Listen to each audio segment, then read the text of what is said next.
A ideia é muito não só analisar o jogo como um produto, sabe? Porque muitas vezes a gente joga o jogo e a gente fica, cara, tem alguma coisa aqui nessa história que ela me tocou de alguma maneira, em que, como um filme.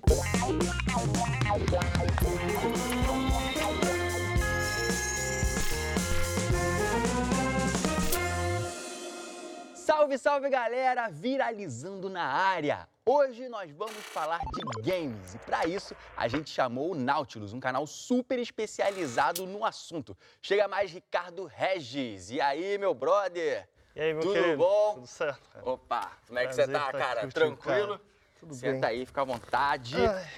Ai, E aí, cara? Muito bem-vindo ao Viralizando. obrigado, cara. Eu tô feliz que você me chamou, vídeo. Pô, valeu, cara. Que isso, a gente tá feliz de ter você aqui. Vamos falar um pouco sobre videogame. Fala um pouquinho pra gente do que é o Nautilus primeiro. Então, cara, o Nautilus surgiu de uma ideia minha de tentar falar um pouco mais sério e aprofundado. É meio que o lema do canal sobre jogos. A gente tem aqui no Brasil muita gente que, cara, fazem isso de uma forma muito legal, que é falar de jogos de uma forma mais calorosa, né? Que é o jeito brasileiro, assim, de fazer, que é brincando, que é rindo e tal. A gente, pessoal lá do Nautilus, eu e meus dois sócios que fazem o canal comigo, a gente falou, pô, cara, e se a gente fizer, tentar aprofundar mais no assunto, tentar, por exemplo, entender, não só, a gente fala muito lá no que, no como e porquê, né? O que o jogo quer dizer, no como ele faz aquilo, como ele passa a mensagem que ele quer e porquê, sabe? A presença de um predador que persegue o jogador já foi feita de forma exaustiva no gênero. O que é diferente em Resident Evil 2, então, para que o Mr. X se mantenha assustador, mesmo depois de você já ter fechado o jogo outras vezes? A resposta é sua previsibilidade. Se, em um filme como It Follows, o medo é construído a partir da ideia que existe uma criatura, por mais lenta que ela seja, que nunca vai desistir de perseguir a protagonista e sempre vai estar à espreita, Resident Evil 2 constrói o sentimento que em algum momento, por mais previsível e simplista que seja o comportamento de Mr. X, ele vai te alcançar. Então a gente vai nessas 3 etapas para realmente aprofundar e passar a mensagem do jogo, que é algo que é raro aqui no Brasil e eu acho que é tão necessário exatamente para a gente... Cara, o videogame deixou de ser uma mídia para criança faz muito né? tempo, assim. A coisa é tratada meio como o cinema já hoje em dia, né? Cara... Tem vários canais de resenha, enfim. Exatamente. E assim, tem lá fora, isso já tem uma visão mais normal, tanto que você pega jornais, sei lá, do New Yorker e tal, e tem uma seção que ele fala só sobre jogos, sabe? E é natural para eles, né? Aqui no Brasil a gente ainda não está acostumado a isso, e eu achei que, cara, a gente podia, em conjunto com outros canais que também fazem isso de uma forma muito legal, mas mais voltado para podcast, né? A gente não via tanto esse movimento no YouTube e a gente olhou para esse espaço e a gente falou, pô, cara, e se a gente tentar, sabe? A dúvida era meio, pô, será que tem gente que quer ver isso? E, cara, a resposta tem sido boa, então eu fiquei muito feliz e surpreso até de ver que, assim, tinha gente que queria aprofundar no assunto, né? Uma obsessão pela arte. A obsessão de ser qualquer um, exceto si mesmo. Um ator. Meu nome é Bruno, e nessa análise eu vou falar sobre o medo através da obsessão em Layers of Fear 2. Mas você não faz isso sozinho, né? Você tem Não. 2 sócios, né? Isso. Como é que essa galera entrou no projeto com você? Então, quando eu comecei o canal, eu comecei com 2 amigos. Só que eles saíram. Qual o nome deles? Luiz Felipe e Paulo Henrique. E aí, juntos a gente bolou o nome. O conceito do canal era bem diferente, ainda não tinha essa visão. A gente queria aprofundar, mas a gente queria fazer algo voltado para uma plataforma só, né? E aí eles saíram e eu falei, pô, cara, eu não vou desistir não, eu vou tentar, saca? E aí eu toquei o canal por 1 ano, mais ou menos, de uma forma muito diferente do que ele é hoje. Eu fazia guias, né? Porque eu sempre gostei muito de jogar e aprofundar no jogo. Então eu fazia guias pra galera, cara, como você passa dessa parte aqui, o que você faz aqui. Como eram as revistas, né? Antigamente, Exatamente. né? Tinha uns detonados, Exatamente. né? Que você, tá preso numa parte. Aí você ia lá pra revista, tinha o detonadozinho, te mostrava um macete, ou então como dar um Hadouken. Isso, né? Tinha essas isso coisas, mesmo. Né? Cara, ficaram vídeos legais, porque eu nunca tinha editado na minha vida. E eu sempre gostei de desenhar, eu sempre trabalhei por um tempo com motion graphic e tal. E eu falei, caramba, eu sei fazer isso, sabe? Isso aqui tá saindo. E aí, disso saiu a vontade, pô, e se eu fizer uma análise, sabe? O que acontece se eu tentar aprofundar numa análise? Porque esses conteúdos em que você ensina, eles dão view, né? Mas eles não dão engajamento de nenhuma maneira. O cara vai lá, ele descobre, tá, entendi o que eu tenho que fazer pra passar e, foi embora, né? Então eu falei, pô, eu tô querendo que o cara... Fique preso no teu canal, né? Exatamente. Acompanhando o conteúdo. E aí nessa eu conheci o Lucas num fórum de internet. Assim, desde... Acho que eu tinha... Hoje eu tô com 30, né? Dos meus 20 anos a gente participava de um fórum de internet que era isso. É um monte de gente que, cara, quer falar de forma mais aprofundada, debater videogame. E eu achava ele muito bom. Eu falei, cara, não quer tentar fazer o canal comigo? Ele falou, cara, eu quero... mas eu posso trazer minha ótica, minha visão para isso aqui também? Por favor. Aí ele trouxe jogos independentes, né? Em um mundo em que a gravidade se modifica, a perspectiva pelo qual vemos lugares e suas estruturas nos mostra caminhos diferentes. Etherborn é um jogo de quebra-cabeças onde cada um de seus desafios nunca é o que parece à primeira vista. Conforme exploramos mais cada perspectiva, mais conseguimos enxergar. E os jogos independentes, né, para quem não tá ligado, são aqueles jogos que um pessoal que é programador, então jogou muito videogame durante a infância e tal, começou a fazer primeiro para os PCs, né, e agora os consoles também começaram a colocar esses jogos no ar, né. E o que eu achei legal, assim, do Nautilus é que vocês não fazem só o gameplay, né, como você falou, vocês fazem resenhas, análise, enfim, como é que é isso? Trazer esse conteúdo, né, para um canal de YouTube que fala sobre game, que geralmente a galera procura gameplay, né, como você falou. É assim, a gente faz sempre muito voltado para o jogo independente. A gente não exclui de nenhuma maneira os grandes jogos, né? Mas a gente sente que o jogo independente ele não tem tanta atenção, ele não recebe tanta atenção. Em especial essas análises mais aprofundadas, eles não acontecem no jogo independente porque é um nicho, né? Já na minha primeira hora com Void Bastards, depois de me esgueirar até o centro de comandos da nave, com o objetivo de revelar todos os segredos do mapa, eu executei uma fuga desesperada por estar sem balas, eliminando inimigos, usando o cenário e evitando torres de segurança só para morrer de frente para a saída. Uma coisa ficou clara para mim nesse momento. Esse é um jogo profundamente mecânico, que aposta em seus múltiplos sistemas para criar interações inusitadas e histórias emergentes. E eu acho que essa foi a nossa ideia, né? Quando o Lucas entrou, ele falou, cara, vamos aprofundar nesses jogos independentes, e foi a primeira ideia do canal, assim. Na verdade, Celeste não é exatamente novo. Assim como o Super Meat Boy, ele já existia anteriormente, mas de forma muito mais simples, como um projeto feito em 4 dias por Matt Thorson e Noel Barry, também chamado Celeste. A nova forma de Celeste, entretanto, é muito mais ambiciosa. Noel Barry novamente retorna para ajudar no projeto, e os dois contam também com a ajuda do estúdio brasileiro Miniboss. O canal ele teve fases, né? Quando o Lucas entrou e falou, cara, vamos focar no jogo independente. Depois o Bruno entrou e ele falou, cara, pera aí, eu quero falar dos jogos grandes também. Caos é a linguagem principal falada no enorme mundo aberto de Just Cause 3. Um jogo que não se preocupa com seriedade ou sobriedade, ou até mesmo em contar uma boa história.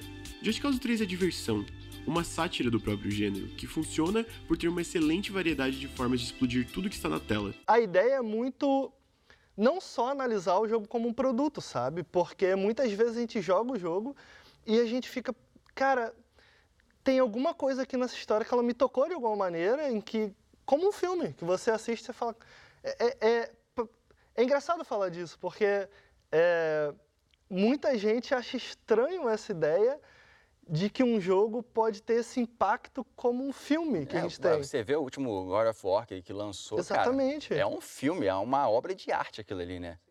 É porque a gente está acostumado a falar do filme dessa maneira. A gente tem canais, por exemplo, lá fora e aqui no Brasil também, que pegam e analisam cena a cena. E, cara, essa é uma etapa do jogo, né? A gente tem as cenas fechadas, é uma etapa do jogo. O cara, quando joga, ele não tem que se preocupar só na cena fechada, ele tem que se preocupar também, o jogador está no controle, né? Então, isso é uma dificuldade para quem cria, para quem quer, de alguma forma, te imergir naquele mundinho ali, porque você tem o controle, você tem o poder, você pode mexer da forma que você quiser. Então, cara, o que o desenvolvedor faz para te manter dentro do objetivo que ele quer? Porque muitas vezes, por exemplo, o God of War é um jogo não absolutamente aberto, mas ele tem vários caminhos que você pode seguir. Sim, você pode seguir, né? Então, para não deixar que o jogador fique perdido nessa história, para que ele siga a história, para que ele mantenha um caminho lógico, né? e até uma progressão lógica, cara, o que ele faz para te manter ali? E são essas pequenas coisas que muitas vezes passa despercebido. A gente sabe, na hora que a gente está jogando, a gente nem vê que a gente quis aprofundar. E é legal, porque muitas vezes a gente recebe mensagens assim, cara, nunca teria imaginado que eles tinham feito isso para que eu seguisse tal caminho ou para que eu imaginasse tal coisa, e eu acho que esse foi o objetivo do Nautilus. Legal. E assim, como nos jogos, né, que teve essa mudança cinematográfica, né, para adquirir novos públicos, enfim, e de linguagem também, o teu canal também tem essa preocupação, né, cara? Você faz algumas coisas que são bem ligadas a essa linguagem cinematográfica, né? Vocês fazem roteiro, vocês têm essa preocupação com edição. Quem é que faz o quê dentro do canal? Então, é engraçado isso, porque quando eu era moleque, a minha vontade de criar um Nautilus veio muito, quando eu era moleque eu jogava muito, sempre, sabe aquela rodinha de amigos que você Também senta, é assim, cara. Né? Você senta e, caraca, tal jogo, sabe, fala empolgado e tal, e aí disso eu quis cada vez mais entender mais. Então uma coisa que eu fazia muito quando eu era moleque era jogar RPG de mesa, né? Ixi, Dungeons and Dragons e tal. Então eu criava narrativas, eu escrevia histórias, e quando eu sentava lá final de semana com o pessoal, eu tinha uma história criada. Então, cara, isso... Só pra galera ficar por dentro, o RPG de mesa é um jogo, né, que você joga com os amigos e é todo baseado em narrativa, né? É o role play game, é um jogo que você interpreta, né? Então você tá lá, você tem a ficha do seu personagem e você fala como personagem, enfim, né? Como se fosse um teatro, né? É bem por aí. É um teatro, e é legal, porque é algo que acontece na cabeça de todo mundo, né? É uma narrativa compartilhada que acontece na cabeça de todo mundo. Aquilo não tá acontecendo de verdade, E aquela certo? história ela vai se moldando ali na hora, isso é o mais legal, né? Exatamente. E isso, cara, me deu uma base animal que eu jamais esperaria para montar os roteiros do Nautilus. Com o anime, Pokémon deixou de ser apenas um jogo. A série se tornou aquilo que o teórico da comunicação Henry Jenkins chama de franquia transmídia. Ou seja, aquela história que começou como um game se tornou tão grande e cheia de complexidades que não poderia mais ser contida em uma só mídia. E assim, as nossas vidas foram cada vez mais preenchidas por Pokémon. Tem canais grandes aqui no Brasil que fazem essa análise, aprofundam no jogo já, a jogabilidade é boa, o som é bom. A gente não queria fazer essa lista de tópicos. A gente não queria, jogabilidade, beleza, pausa, próximo. Som, beleza, pausa, próximo. Diversão, pausa, próximo. Como tinha nas revistas antigamente, a gente queria que a coisa Ficasse fluida, fluísse, né? Moldasse. Então daí veio a ideia de, cara, criar um roteiro, e não só um roteiro escrito, como a gente já prepara o roteiro de uma forma audiovisual, né? Eu, quando escrevo, eu tento enxergar já o que eu vou colocar na tela. Dependendo do que está na tela ou não, eu removo ou adiciono alguma coisa na escrita, na narração, né? E foi muito legal ver o pessoal... Caramba, que narrativa legal, sabe? Tipo, legal, percebendo que tinha uma narrativa que a gente... Tinha um trabalho por trás daquilo ali, Cara, né? isso foi muito massa. Ei, caramba, travou, pera aí.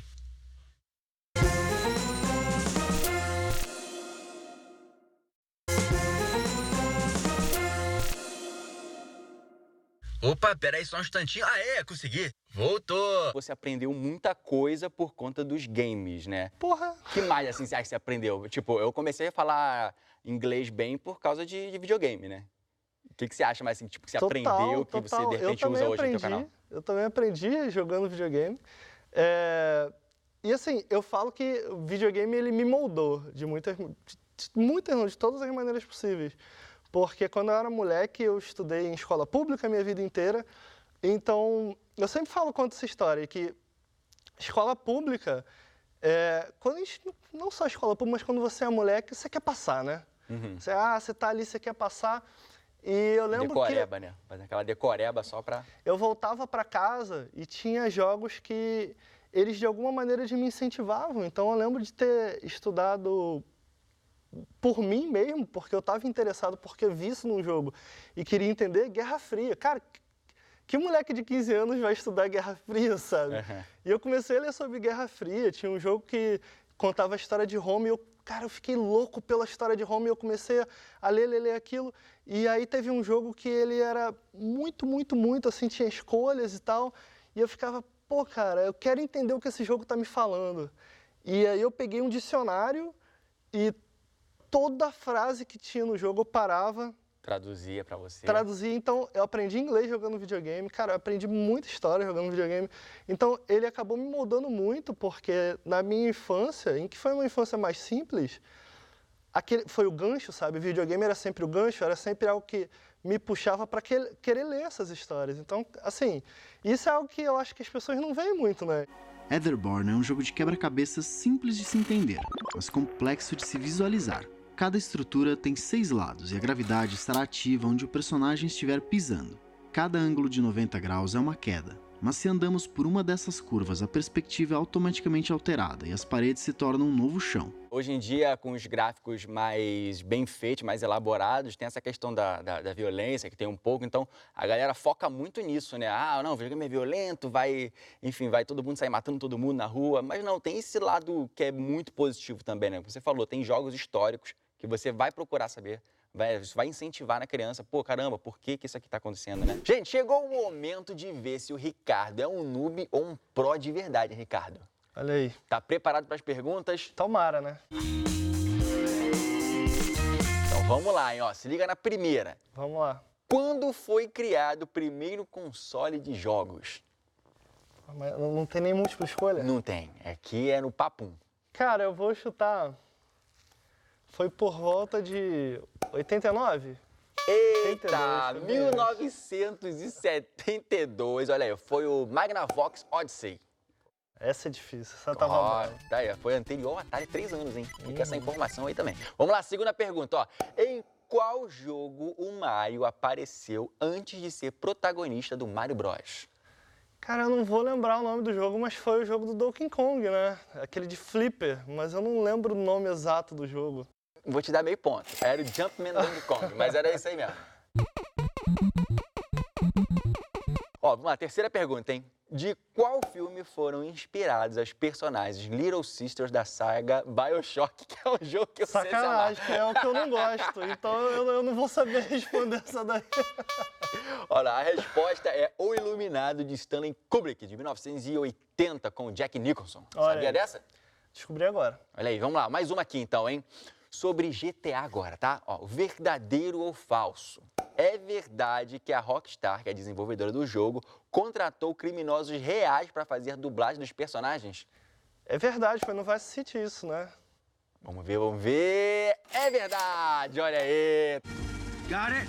100% pure grade A Colombian, my friend. Então, aí, já tá com 2 pontos garantidos, hein? Vamos lá, hein? De 5, no jogo Diablo, chegando no último nível, aquela voz apavorante, quando tocada ao contrário, dá um conselho que toda mãe daria pro seu filho. Assim, por ser Diablo, eu acho que não, né? Mas eu não tô sabendo dessa... Olha aí, ó, a resposta é sim, olha aí, ó. Tem que falar inglês agora, ó. O negócio lá do jogo falava assim, ó. Eat your vegetables and brush after every meal. Que é o quê? Coma os vegetais e escove os dentes após cada refeição. Caraca, essa eu não sabia também. Eat your vegetables and brush after every meal. Também tem a voz do Seu Madruga lá, no Diablo 3. Procura lá no Diablo dublado. Olha, eu fico feliz em vender pra você, mas prometa que não vai contar pra ninguém onde você conseguiu esses itens. E o legal é que, tipo assim, naquela época você usava o videogame como um lazer, né? Você chegava da escola, lá, brincava e tal. E hoje em dia, que é um trabalho pra você, o que você faz pra ter lazer? Joga outro jogo? Como é que você faz? Então, ó, trabalhar com o YouTube, você sabe, é difícil, é uma correria danada. Eu tento tirar diversão, até porque é um sonho, né? É a concessão que a gente faz para viver um sonho, né? Que é exatamente, cara, ele realmente deixou de ser um lazer, sabe? Uhum. Mas é também um prazer eu jogar aquilo. Eu não consigo mais me imaginar, eu não lembro, desde que eu criei o canal, de jogar um jogo que eu não tinha um caderninho de anotação do lado, que eu ia escrevendo. E para mim é um prazer não só escrever enquanto eu jogo, mas me aprofundar, porque eu já fazia isso por motivo nenhum. Nas palavras do próprio criador, Phil Fish, Fez é sobre explorar um jogo em 3 dimensões, mas por 4 pontos de vista diferentes em 2D. Através dessa estrutura, eu tive uma das experiências mais singulares em videogames dos últimos 10 anos. Graças à forma que o jogo introduz seus enigmas e seu universo, a cada vez que você rotaciona para uma nova perspectiva. Fez oferece, com uma simples mecânica de girar a câmera, com apenas o apertar de um botão, a descoberta de um novo mundo. Como é que é assim, a relação, por exemplo, das desenvolvedoras com vocês? Você já chega alguma produtora de game e fala assim, cara, analisa esse jogo aqui, já que vocês fazem tão bem, estão bem voltados para isso, analisa esse jogo pra gente, vai dar o jogo para vocês. Já rolou isso? Não, então, como acontece? Isso eu acho que não acontece para ninguém no meio de jogos, muito porque é muito difícil a desenvolvedora pagar de alguma maneira, que pode não ter problema, dependendo de quão claro você deixar isso para o seu público final. A gente está fazendo essa análise em nome da desenvolvedora, mas isso não vai alterar de nenhuma forma. Mas eu digo assim, tipo, por exemplo, como no cinema, né? Tem aquelas cabines que as produtoras chamam vários críticos, né? Para poder você ir lá ver o filme e não, de repente, falar em nome da produtora, mas fazer uma crítica. Já rolou, tipo assim, de alguém mandar jogos, né, para você, falar assim, cara, ó, vê esse jogo aí, vê o que você acha. Isso é comum. Eu acho que até quem está começando a fazer conteúdo sobre jogos no YouTube pode começar a tentar isso. Não é tão difícil. Costumava ser muito difícil, mas hoje em dia quase todas, não falo todas, mas quase todas as empresas grandes e até muitas desenvolvedoras independentes têm uma representação aqui no Brasil. Então você entra em contato com eles e, cara, eles te mandam um código para você lá baixar e conseguir antes do jogo sair. Isso foi um sonho quando eu consegui, né? Tipo, pô, caramba, eu tô jogando o jogo antes dele sair, você se sente especial, né? Pô. Caraca! Vai devagar, irmão! Meu Deus! Ah, outro! E é algo que poupa muita grana. Videogame no Brasil ainda é uma coisa bem cara. Bem caro, né? Bem caro. Bem caro, né? E assim, você falou que vocês fazem muitas resenhas de jogos, claro, os grandes, os hypes, né? Os AAAs, né? Como é chamado. Mas e a coisa dos jogos independentes? Como é que essa galera chega até vocês? Então, a gente tem um programinha que, de novo, foi uma surpresa dar certo.